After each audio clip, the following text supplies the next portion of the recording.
Hello, I'm Margot Politis. Welcome to Study English, IELTS preparation. Today we're going to look at ways of discussing a topic. When you're writing or speaking, you can present facts or you can use your opinion. But how can you tell the difference? Today we'll find out. We're going to listen to a scientist talking about vitamin D and cancer. In this clip, see if you can hear both facts and opinions being used. I believe that the public health problem for vitamin D deficiency is quite significant.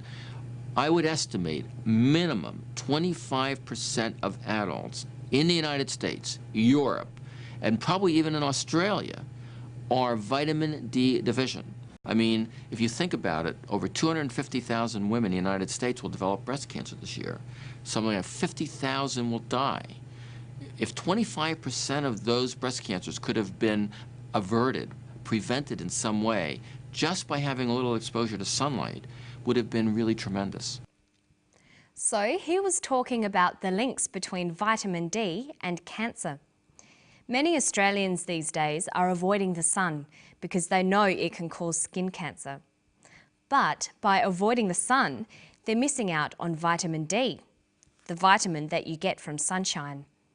And this is leading to other health problems.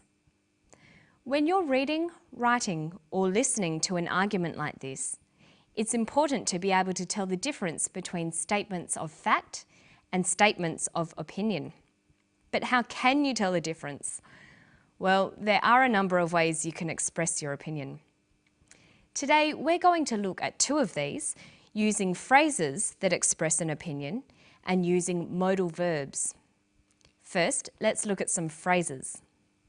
The key words to listen for when you're trying to decide whether someone is talking about facts or opinions are words like believe, think, argue, feel, opinion, or view. These vary from formal to informal. If I was talking with my friends, I might say, I think or I believe.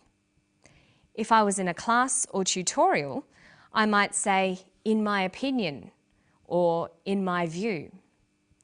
But if I was writing an essay or giving a very formal talk, I'd probably choose it is believed or it is thought.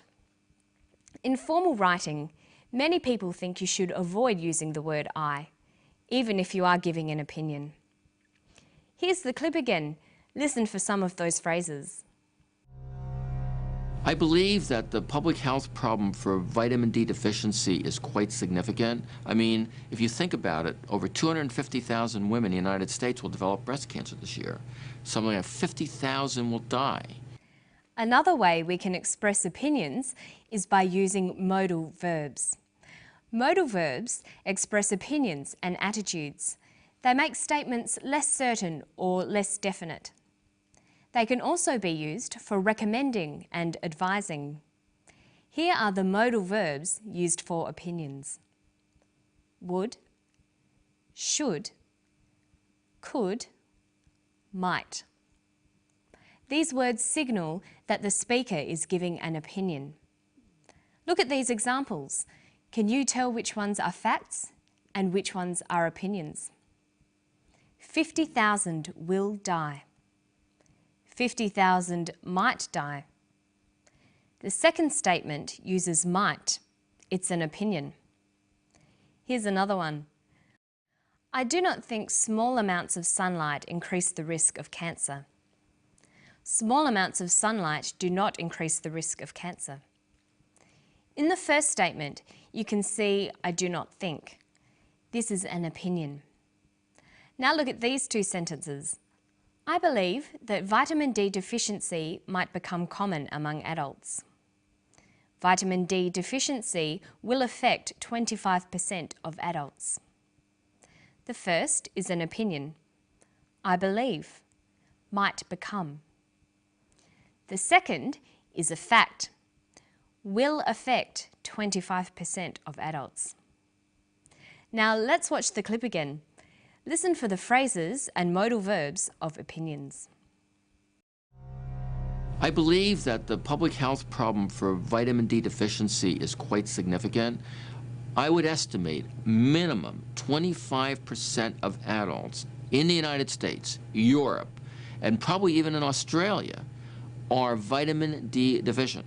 I mean, if you think about it, over 250,000 women in the United States will develop breast cancer this year. Something like 50,000 will die.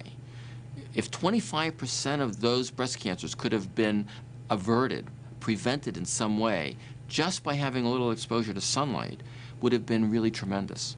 Okay, so you can see that Professor Hollick is expressing an opinion using a combination of phrases and modal verbs.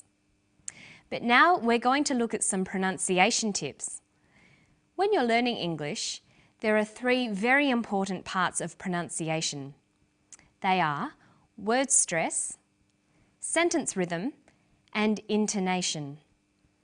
Today we're going to look at the first two, how you can practice word stress and sentence rhythm together to improve your spoken English. Listen to this sentence closely for word and sentence stress. I don't think we should blame moderate, intelligent exposure to sunlight throughout our lives as the culprit for markedly increasing our risk of developing skin cancer. Notice that the speaker uses many words with more than one syllable. That is common in formal academic language. But when you come across longer words, you have to learn which syllable to stress. For example, we say intelligent, increasing, and markedly. Notice that when you stress one syllable, the vowels in the other syllables are shortened. Sometimes these short syllables become a schwa, an sound, or an I. They're short, relaxed sounds. Listen to moderate, intelligent, exposure, culprit, markedly, developing, cancer. This shortening of syllables preserves the overall sentence rhythm. Listen to the clip again. I don't think we should blame moderate, intelligent exposure to sunlight throughout our lives as the culprit for markedly increasing our risk of developing skin cancer. So when you're learning to speak English, you need to learn the pronunciation of individual words, but you also need to practice sentence rhythm, putting the words together into sentences. This is much easier when you get used to shortening the non-stressed vowels. Okay, listen to the clip and then we'll practice some more. I mean, if you think about it, over 250,000 women in the United States will develop breast cancer this year. Something like 50,000 will die.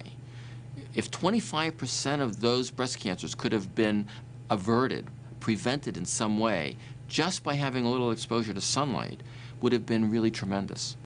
Okay, now you can try it. Listen to this sentence. It would have been tremendous to have averted or prevented significant vitamin D deficiency. Let's look at each of those words. We'll highlight which syllable is stressed. See if you can work out how to pronounce each word. Tremendous, averted, prevented, significant, vitamin, deficiency. Okay, now let's see what happens when we put these words back into a sentence. It would have been tremendous to have averted or prevented significant vitamin D deficiency. Making your spoken English sound natural takes a lot of practice. Don't forget to listen closely to vowel sounds and sentence stress. And remember to practice reading and writing in English every day. And that's all from me today. I'll see you next time on Study English. Bye.